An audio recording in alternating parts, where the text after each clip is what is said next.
talked about last night, and it was a good win for our guys. I thought they were ready to go. Knew they would be. We handled the elements well, played pretty clean.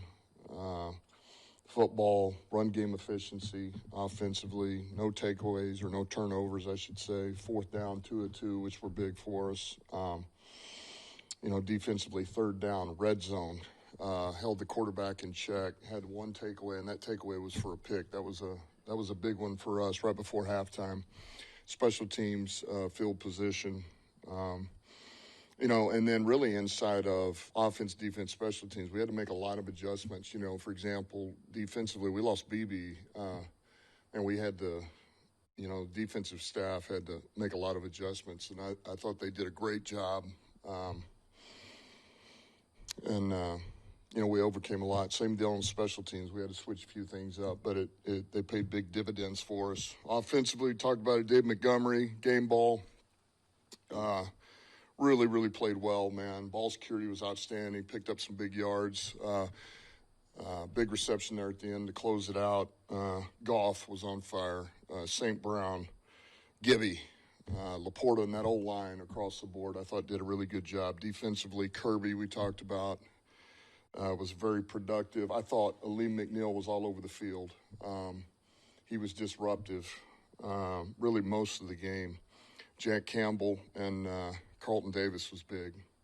And then special teams, Jack Campbell did really well there too. He plays a lot of snaps for us, but he's productive across the board. Dorsey, I think, is if not the best, he's one of the best gunners in this league.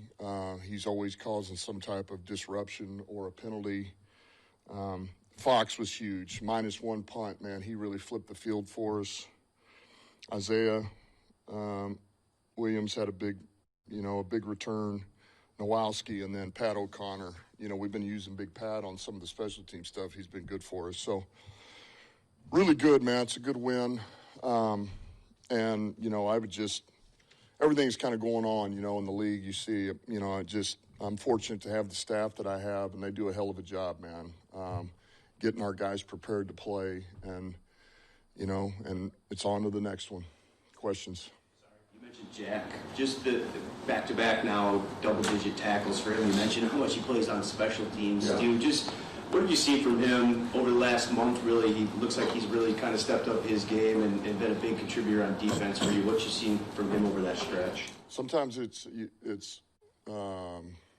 sometimes you forget that he's a young player. At least maybe I fall into that trap at times. And so he's still growing. He's still growing. He's still learning. He's still developing. And that's what you're seeing, a player who's continuing to get better. And the more he learns, the more he plays, the faster he plays, right? Because he can see it that much faster. And he's a finisher, I mean, he is snap the whistle. He's all out. He's a violent player. And he does the same thing on teams. He doesn't bat an eye. He plays all those snaps on defense and special teams like he's in it, man. He's into the game plan. He's going to go and give what he's got on special teams. So he just continues to get better for us. A lot of wins was eligible reinstatement this week. Who's that? Jameson Williams. Yes. How you guys plan on getting him back this week? How do you implement him back in, and how did you guys, if any, keep him or stay updated on him throughout these 2 games as well? Yeah, well, he's been here. I mean, so he couldn't be out there in practice, but he was here training. We had him running. He's in the meetings, all of that. So he's really been here. And honestly, we're throwing him back in there. I mean, he's going. Let's go. So we're going to kick him out there with the offense and get him going, man. And I expect him to be ready to roll. There were some clips going around last night just from around the league on hits that maybe were a little bit similar to the one that Branch got ejected for. I'm just curious if you got a further explanation from the league office about maybe what that threshold was that Branch ended up crossing that got him ejected. Yeah, no, and I have not seen those hits. I heard about them, but no, I haven't. They just, like I say, what we were told was that it was it was intent, it was flagrant, and is what it is. It's my turn. There's no parade midway through the season, but can you be proud for even a moment of that this team has lived up to the high expectations, to this point, despite, injuries that a lot of teams have, but you have had significantly on defense? Well, I think with where we're at, look, it's just another credit to our staff and those guys on defense, man, picking up the load, carrying the load, And we've lost eight significant players on defense, and we just continue to rise up. And, there's things that we are not as good at overall, but yet there's things that that matter to getting off the field defensively and limiting points that we're damn good at. And that's the most important thing about playing defense. And so there again, credit to the coaches, those guys.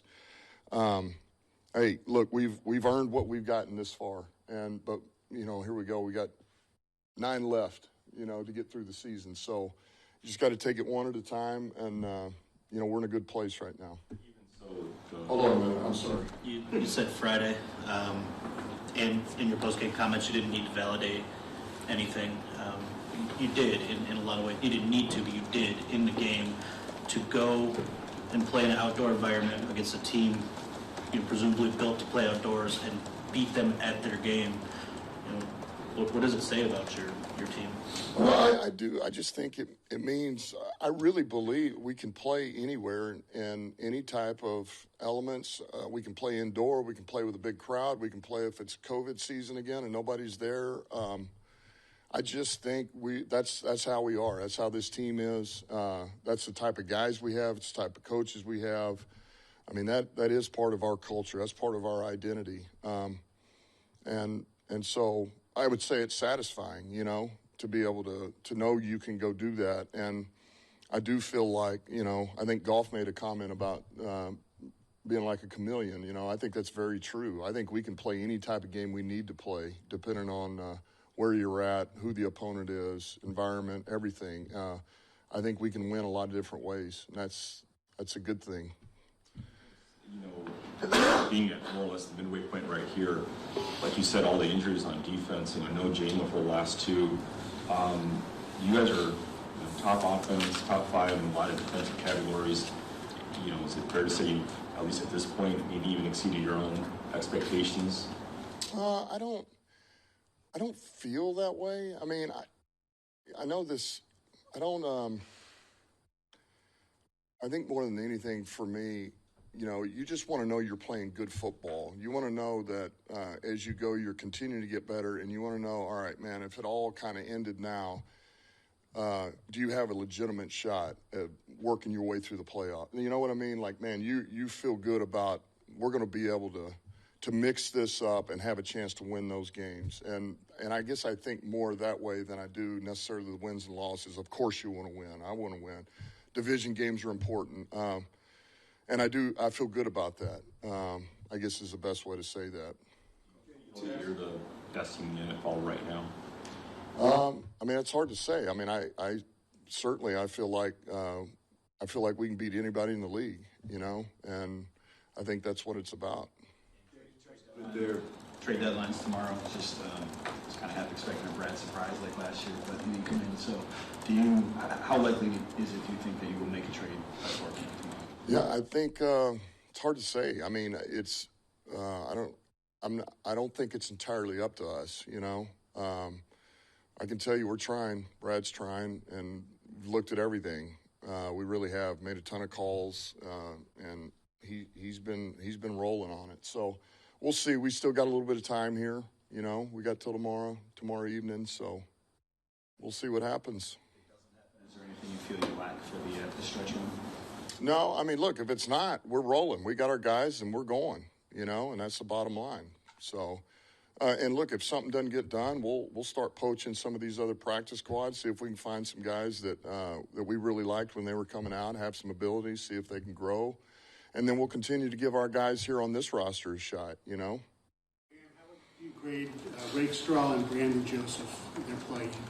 They seem to, at least on the television watching, they seem to play pretty damn well. Yeah, I look for really both of those guys. Let's start with Bijo. I mean, he just it's one of the reasons Bijo's here is because, you know, he really doesn't have to get a lot of reps, and mentally he's able to step in there and really fill a void. And so, and he was that. I mean, that's hard. You know, all of a sudden you get thrust into, you're going to play special teams, and now you're filling in for the rest of the game. And I thought he was prepared, and he did that. And, you know, I felt like he did his job the best that he could, which was good, man. It helped us win. Rakestraw continues to get a little bit better. You know, we put him in there on a couple of plays, and I thought he competed. You know, he helps us on special teams. And I think both of those are young guys that helped us win that game yesterday. They had to step up and do some things. You touched on it there a second ago. Just this is probably considered the best division in football. Just to be able to bank road wins against Minnesota and Green Bay, what it means going forward. Yeah, it's huge. It's huge. You know, the division games are so important. They really are. You know, and we put a lot on those. You know, they mean a lot to us, and because those are the big ones, man. And then to be able to go and get them on the road and feel like we're continuing to play a little bit better every week, that's encouraging, you know. That's encouraging. You don't like hearing stats or like that, but just going back to that connection with, you know, golf and St. Brown. At what point did you know, he got off kind of to a slow start his rookie year. At what point did you see that developing, and what do you think went into that to where now you can see where it is at this point? Well, I think some of that, man, there were so many things in 21 that we had to work through collectively. You know, it was more than, you know, some of it was, you know, just saying himself, you know, he's a young player. Things that work for you in college don't work for you in the pros. And there was a little bit of growing pain, and some of the things that, man, he got significantly better every week. Like, he just continued to grow. And there was a point there, it's like, we have to get this guy the ball. And really, all along, golf was saying, like, this guy is going to be a good player. This guy can win. This guy. So he knew that early. And so then it was about just giving him opportunities as he continued to grow. And once that connection started, it just has not gone away. And, you know, he's got a lot of faith and trust in that player. Because I said last night, I mean, he is going to create separation. He's going to win. He will win his one-on-one. And he's a reliable, consistent player. And I just bring this up again. You know, the amount of dirty work this guy does. He had no mentals yesterday, and what he does in the run game, I think, gets overlooked. And we're not even talking about all the production of pass game. You know, that's why he's here. But, I mean, this guy does it all. And, I mean, we're fortunate to have him.